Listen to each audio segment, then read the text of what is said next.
Karena ini adalah sebuah drama yang ngasih kita overview, ngasih kita gambaran tentang pekerjaan seorang auditor. Ternyata enggak dong teman-teman, audit itu adalah benar-benar garis utamanya, benar-benar jalan cerita utamanya gitu. Jadi di balik sebuah kejadian ada plot twist, terus kadang di plot twist lagi, jadi kayak kita merasa, wah siapa sih, dan kejahatan apa sih yang sebenarnya terjadi.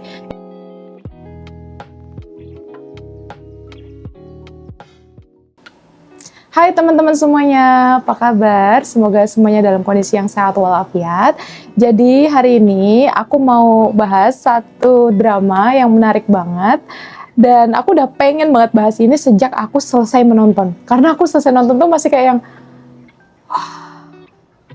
aku harus bahas, tapi akhirnya baru hari ini aku bisa bahas. Jadi langsung aja aku akan bahas drama judulnya The Auditors, dan ini adalah sebuah drama Korea. Ini adalah masa dimana akhirnya aku tuh nonton drama Korea kembali setelah kayak cukup lama aku nggak nonton. Terus ini nonton lagi, karena aku tuh kayak lagi seneng drama Cina gitu loh teman-teman. Oke, nah drama ini sendiri aku tonton karena judulnya. Dan pemain utamanya yaitu Shin Hye Kyun. Kita tahu aktingnya dia oke banget, jadi ya langsung aja aku tonton. 의심정한 게 보이면 감사합니다. Dan ternyata emang, meskipun aku tahu ini bias banget karena ya aku memang auditor, aku menyukai jalan ceritanya gitu ya. Jadi dan aku mungkin bisa lebih relate. Jadi ya pasti ada bias dalam penilaian ini. Dan semoga teman-teman auditor juga atau yang bukan auditor pun, menurut aku kalau nonton drama ini bisa merasa ini juga drama yang bagus gitu.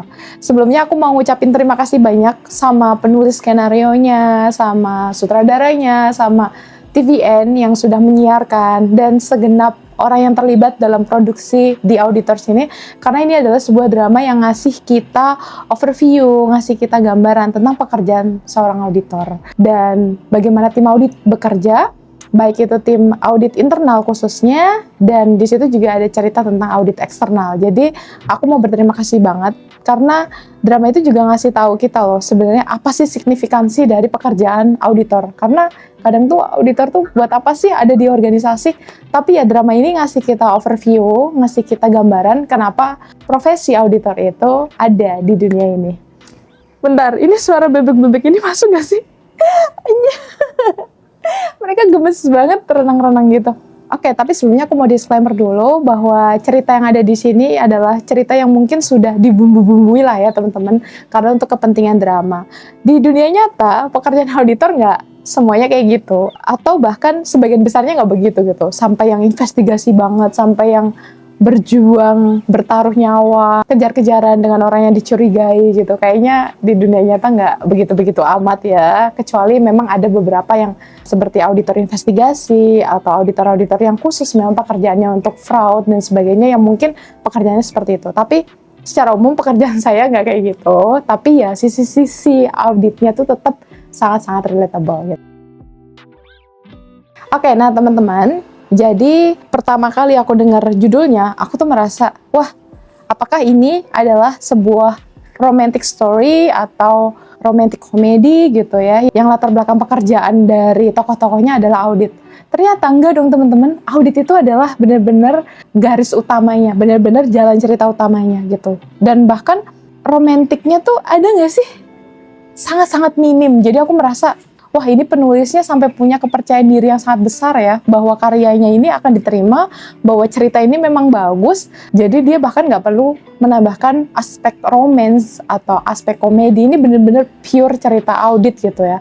Dan hal-hal di sekelilingnya yang aku merasa, wah penulisnya berarti bener-bener punya kepercayaan diri atas skrip yang dia tulis gitu. Nah, sekarang aku mau cerita dulu plotnya sebelum kita bahas lebih lanjut. Jadi plotnya sendiri ceritanya adalah ada seorang pimpinan audit baru di GU Construction. Aku nggak tahu bacanya bener gak ya, semoga bener. Jadi nama perusahaannya GU Construction, dan di situ tuh ada dua pimpinan utama yaitu presiden dan wakil presiden yang mereka adalah bersaudara gitu teman-teman. Terus pimpinan audit ini adalah sosok yang dingin, sosok yang kelihatannya tegas banget. Terus dia punya staff-staff yang macam-macam teman-teman. Jadi ada staff yang Gen Z yang benar-benar berhati hangat, menyenangkan gitu teman-teman. Terus ada juga yang serius juga. Jadi macam-macam lah ya. Itu dinamika timnya menarik banget teman-teman. Jadi itu juga mencerminkan dinamika tim di dunia nyata sih. Kalau di tim ya memang ada macam-macam orang. Nah, si pimpinan tim audit ini namanya Shin Cha-il, itu diperankan oleh Shin Hye-kyun, dan dia di situ tugasnya adalah membongkar kasus korupsi, kasus-kasus yang perlu diinvestigasi di perusahaan tersebut. Dan memang banyak ternyata ya kasus-kasusnya. Jadi per 2 episode itu ada 1 kasus, per 2 episode ada 1 kasus. Dan itu menyenangkan banget karena aku merasa kayak cepet gitu loh teman-teman. Walaupun ini adalah sebuah kasus yang menegangkan, tapi kita bisa ketemu jawabannya dalam 2 episode gitu. Jadi itu juga yang menurut aku menjaga supaya kita tetap tertarik. Dan ceritanya selain penuh ketegangan, ceritanya juga membuat kita bertanya-tanya, membuat kita menebak-nebak siapa aktor di belakangnya, siapa orang antagonis di belakangnya. Tapi yang juga menarik adalah terkait dengan plot twist. Jadi di balik sebuah kejadian ada plot twist, terus kadang di plot twist lagi. Jadi kayak kita merasa, wah, siapa sih? Dan kejahatan apa sih yang sebenarnya terjadi? Itu benar-benar membuat kita menebak-nebak. Nah, selain kasus korupsi tadi, tapi menurut aku yang juga menarik adalah bagaimana ada elemen-elemen kritik sosial yang disampaikan dalam drama ini, misalnya terkait bullying, nepotisme, gitu ya, lingkungan kerja yang tidak sehat, dan sebagainya, yang membuat saya merasa kayak, wah, film ini tuh sekaligus kayak semacam jadi kritik sosial gitu loh teman-teman, tentang apa sih yang terjadi di organisasi, atau bahkan sebenarnya mencerminkan apa yang terjadi di masyarakat secara luas. Oke teman-teman, dan dari beberapa kasus yang ada di sana, kasus yang benar-benar menurut aku sangat-sangat menarik adalah kasus yang ada di akhir. Jadi di episode terakhir itu benar-benar kayak kita ketemu mastermind-nya tuh siapa sih, tokoh utama dari semua kejahatan yang sebenarnya kejahatan paling besar tuh siapa sih, dan kita akan tercengang. Itu ada satu episode sebelum episode terakhir, di mana aku benar-benar kayak yang karena benar-benar kayak kita menduga dan tidak menduga gitu teman-teman. Bagusnya sih kita kayak dikasih keping-keping clue supaya kita juga merasa ikut menginvestigasi gitu teman-teman. Tapi juga at the same time kadang kita bisa nebak, kadang nggak bisa nebak gitu teman-teman. Dan yang ini tuh kayak mixed feeling karena iya ketebak tapi nggak ketebak juga gitu. Jadi pas episode 11 itu ketika tokoh antagonis utamanya itu kayak menolehkan kepala, dramatis banget, sorot matanya yang sayu itu tiba-tiba kayak jadi jahat gitu. Aku tuh kayak ngerasa, wah, gila, actingnya bagus banget, penulisan skenario-nya juga bagus banget. Terus kasus yang juga menurut aku mencuri perhatian aku adalah kasus IT. Jadi ada satu kasus semacam IT audit gitu ya. Nggak IT audit juga sih, tapi intinya berhubungan dengan teknologi gitu teman-teman. Dan di situ aku kayak merasa relate banget gitu. Kayak, wah ini nih, intellectual property yang ada di organisasi ternyata emang harus dijaga. Dan salah satunya emang kita punya kompetensi IT ya untuk bisa mengawasi terkait dengan teknologi gitu. Nah, selain pimpinan audit dan staff-staffnya, karakter yang menarik juga di cerita ini adalah presiden dan wakil presidennya. Tadi udah aku sebutin mereka itu bersaudara, dan yang aku suka tuh wakil presidennya. Jadi, menurut aku soul dari drama ini tuh ada di pimpinan tim audit ini sama wakil presidennya itu. Chemistry-nya tuh dapet banget itu loh, bermusuhan terus tiba-tiba jadi temen gitu. Mereka tuh kocak banget, bahkan itu kayaknya satu-satunya masa di mana saya bisa tertawa nonton drama itu adalah ya melihat kekocakan mereka berdua gitu loh. Ternyata dari enemy terus jadi friend gitu loh. Terus yang menurut aku menarik di sini adalah selain karakter development-nya ya. Jadi ada misalnya dari seorang anggota tim audit yang tadinya benar-benar innocent, mempercayai semua orang. Jadi dia tumbuh menjadi seorang auditor yang tajam gitu ya. Itu kan karakter development yang menarik gitu ya. Tapi selain itu yang menurut aku menarik juga adalah kita tuh harus menyadari bahwa semua orang itu punya multiple sides gitu loh. Jadi punya banyak sisi atau beberapa sisi lah at least gitu dalam diri seseorang. Apakah dia sebagai profesional, terus dalam kehidupan pribadi juga dia punya banyak setting gitu ya. Apakah dia sebagai seorang ayah, apakah dia sebagai seorang kakak, seorang adik, seorang anak gitu ya. Jadi multiple side ini yang juga menarik menurut aku untuk dicermati ketika kita melakukan kegiatan audit. Karena orang tuh nggak nggak single dimensional banget gitu loh. Orang tuh tidak hanya biasanya dilihat dari satu sisi, oh ini orang yang baik, oh ini orang yang kayak tidak baik gitu. Tapi ternyata ada multiple sides yang perlu kita pertimbangkan juga ketika kita melakukan audit. Nah, sekarang aku mau bahas teman-teman beberapa hal yang aku pelajari dari drama tersebut. Yang pertama adalah terkait dengan know your why. Jadi nanti ada di episode-episode akhir itu kita dikasih tahu kenapa sih si pimpinan tim audit ini pengen jadi seorang auditor.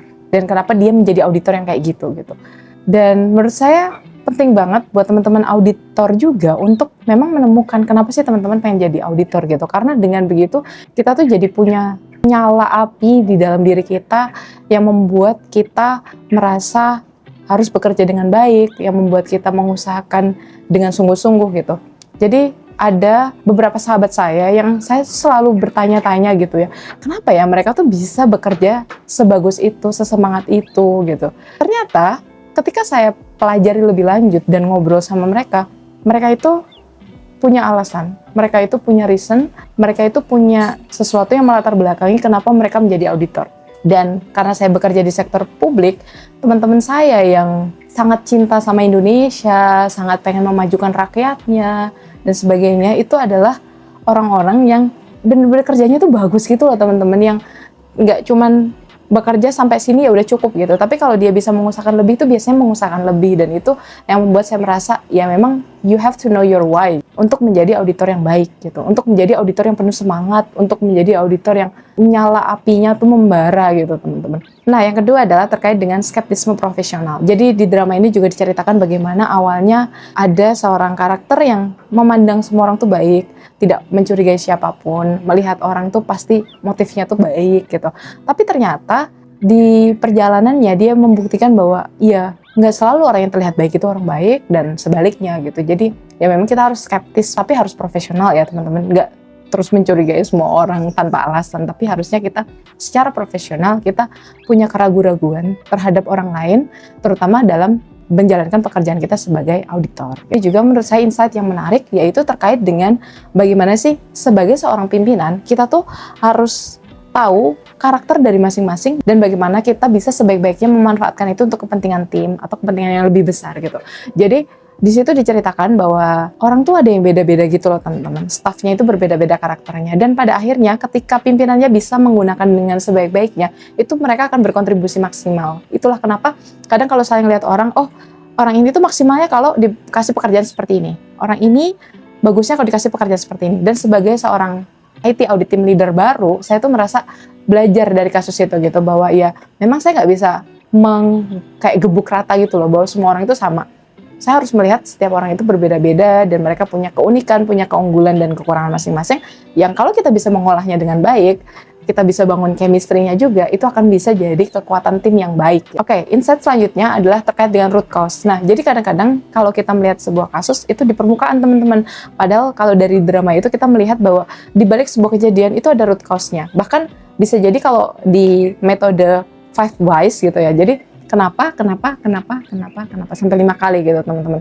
Karena biasanya itu ada akar masalahnya gitu, dan kalau kita sebagai auditor kalau bisa menyarankan untuk menyelesaikan akar masalahnya, itu akan jadi lebih baik. Oke, teman-teman, dan itu adalah 4 insight yang aku dapatkan dari drama The Auditors. Aku senang banget bisa sharing ini ke teman-teman, dan semoga teman-teman yang nonton nanti bisa share juga di kolom komentar aku gimana sih pendapat teman-teman terkait dengan drama ini gitu. Dan juga gimana nih setelah melihat plot twist-nya, apakah teman-teman kaget atau enggak gitu.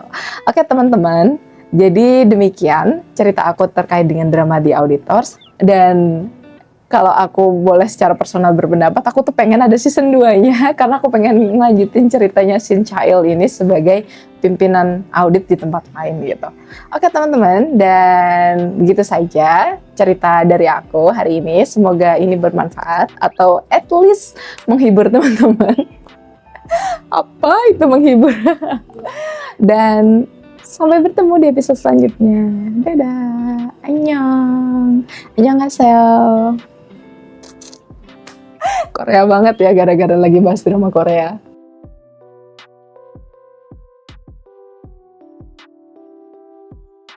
Hai teman-teman semuanya, apa kabar? Aku barusan selesai bikin satu video terkait dengan The Auditors. Jadi aku bahas drama itu karena emang drama itu menarik banget dan aku merekomendasikan buat teman-teman auditor untuk nonton drama tersebut. Dan sekarang aku tuh kayak lagi duduk-duduk, aku belum move on dari pemandangan yang indah ini. Aku tuh kayak ngerasa ada banyak hal yang nggak aku nikmati gitu loh dalam hidup.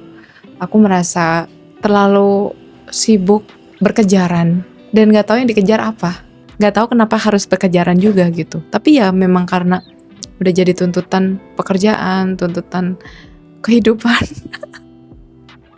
Aku ceritanya sambil ketawa-ketawa padahal sebenarnya dalam hati sedih. Karena rasanya bisa sesekali relax kayak gini tuh menyenangkan banget teman-teman. Bisa menikmati pemandangan, menikmati kehidupan, ya gitu. So, jangan lupa untuk take a break to enjoy your life, to cherish what you have. Karena baru-baru ini juga ketika aku terkena vertigo dan vertigonya tuh kayak nggak sembuh-sembuh gitu teman-teman. Aku kehilangan keseimbangan aku. Kayak kalau jalan aja tuh kayaknya kok nggak stabil. Terus kayak duduk aja tuh kayak rasanya kegoyang-goyang. Aku baru menyadari kayak ada terlalu banyak hal yang nggak pernah kita sadari bahwa itu tuh ada di situ tuh adalah sebuah nikmat yang sangat besar gitu. Tapi karena kita nggak pernah kehilangan itu, ya kita ngerasa itu bisa di take for granted gitu. Padahal nggak sama sekali teman-teman. Semua hal kecil, semua hal-hal tidak baik yang tidak terjadi pada diri kita, itu adalah nikmat, itu adalah anugerah yang seharusnya wajib kita syukuri gitu loh teman-teman. Pantes banget gitu. Kalau di Quran itu disebutin bahwa kalau kita harus menghitung nikmatnya Allah tuh, itu gak akan cukup gitu, kita gak akan mampu. Karena memang sebanyak itu gitu, nikmat yang sesimpel kita gak sakit kepala, kita gak flu, kita gak batuk, kita berjalan dengan seimbang, kita masih bisa melihat, kita masih bisa mendengar, kita masih bisa bergerak, kita masih bisa berpikir, kita masih bisa merasa, kita masih bisa tersenyum, kita masih bisa menangis. Banyak hal banget yang ternyata nggak pernah kita syukuri, padahal ya mereka adalah hal-hal yang sangat-sangat berharga dalam hidup. So I want to give this advice to myself and I hope you can relate to it too. Bahwa hidup itu seperti apapun wujudnya ya, dikasih kesempatan untuk melanjutkan hidup, dikasih 1 hari lagi, dikasih 1 jam lagi, dikasih 1 tahun lagi, itu adalah kesempatan yang sangat berharga dan kita harusnya mensyukuri itu. Ya teman-teman, bye-bye. Sehat selalu ya teman-teman.